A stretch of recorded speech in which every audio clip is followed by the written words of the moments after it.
Hey guys, this is Shane and welcome to my Curator of the Lost channel. And today it's another episode of Confessions of a Bad Bookseller. And today's topic, I'm going to confess, I'm going to talk about listing your book. So this is something I know that everybody can, whether you're selling books or whatever, you probably can get into this. But look forward to your comments and perspective and what works for you. Thanks for the view, and as always, subscribe. And we'll keep doing this. See what happens. So let's jump right in. All right. For me, I love finding books. You know, the sourcing is the fun part for me. It's the treasure hunt. I do this as a side gig, a side hustle, a hobby that makes money. But it's no secret for me that when I find something that's really cool of value, and it doesn't necessarily, I love it when I find something that's big money, but it could be something that's only a $10 book, but it's an awesome book that somebody else effectively was going to throw away. And you find it, and it's so cool, and then somebody else wants it. I get that adrenaline rush from the treasure hunt find, and then again when you sell it. But that said, there's a lot of the mechanics of book selling, right? That are work. I talk about this a lot. That anybody can sell books. It's a good gig. You can do it. I think I have a pretty good knack for it.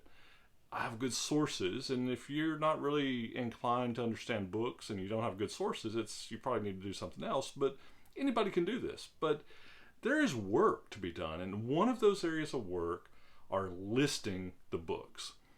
And I confess, I've had some killer finds in the last 2 weeks, and I probably have 200 books waiting for me to list, and I've just got to get the time and grind through it. And everybody faces this, all right? So you have to find something that works for you. For me, I like to do all of my photography at once. So I'll have my camera out. You know, some people use their phone. I have a camera. It's easy for me, because I pull it in. I use an old copy of Picasso on my computer to do the cropping and stuff, and it's just easier for me that way. This is the way I'm set up. But I do all my photography first, and I like to kind of stage the book. So if I'm doing all of one genre, or I like to do all paperbacks, if it's technical books, so that way I have templates set up and it can go faster. And I'll do something else on that on speeding it up, your listings at some point. But I have that process. I do my photos, and then I effectively get my photos prepped, get them cropped however I need to do. Then I do the listing, and I can list pretty quick. I can list, probably 30 books an hour once I have my photos. So, but it can be a grind, and I know I'm not alone in this. And so, for me, it's just better just to get a couple of hours and just go through it.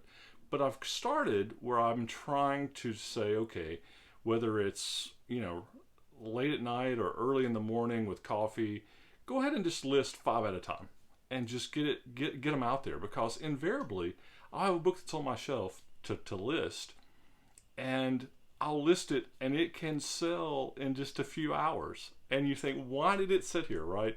So it is a bad habit to buy and not to list. And do not let it happen to you. Do not be a bad bookseller like me. If you don't list it, it will not sell. And get yourself into a habit. I'll be interested to see comments from you what your habits are for listing. Do you just pick a certain day that you list every time you go out and buy? Do you just come home or to your warehouse or whatever it is, and whatever you buy, you just go ahead and prep it, clean it, prep it, list it, and be done with it? Do you, are Tuesdays and Thursdays your listing day, or do you just pick and do 5 or 10 a day? All of those are good strategies, and trust me, I've tried them all, and it's just sometimes it works, sometimes it doesn't. You just have to just keep doing it.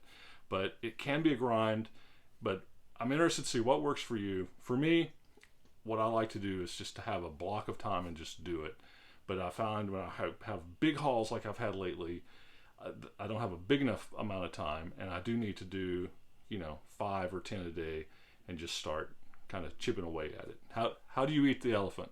One bite at a time. So that's it. My confession. I am a bad bookseller. So this was Confessions of a Bad Bookseller Volume 2 at least. So again, thanks for looking and listening, and we'll talk to you soon.